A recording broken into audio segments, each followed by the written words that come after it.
बिस्मिल्लाहिर्रहमानिर्रहीम।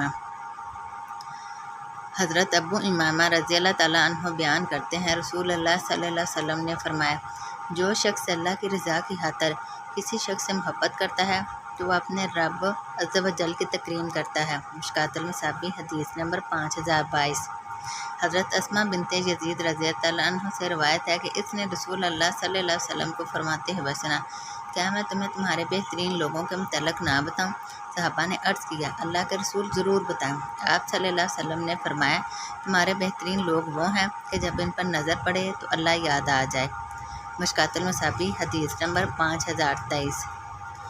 हज़रत अबू अय्यूब अंसारी रज़ी अल्लाह ताला अन्हु बयान करते हैं, रसूल अल्लाह सल्लल्लाहु अलैहि वसल्लम ने फरमाया, किसी आदमी के लिए जायज़ नहीं कि वो अपने मुसलमान भाई से 3 दिन से ज़ायद करके तलक़ात करे। दोनों मिलते हैं तो वह इससे एराज़ करता है और वह इससे एराज़ करता है, और इन दोनों में से बेहतर वो है जो इस्लाम में पहल करता है। मुश्कातुल मसाबी हदीस नंबर 5027। हज़रत अबू हुरैरा रज़ी अल्लाह ताला अन्हु बयान करते हैं, रसूल अल्लाह सल्लल्लाहु अलैहि वसल्लम ने फरमाया, बदगुमानी से बचो क्योंकि बदगुमानी सबसे बड़ा झूठ है। तुम किसी के ऐब मत तलाश करो और ना जासूसी करो, कीमत बढ़ाने के लिए बोली मत दो और ना बहम हसद करो, बुग़्ज़ मत रखो और ना किता तलगी करो, और अल्लाह के बंदों बाई बाई बांध जाओ।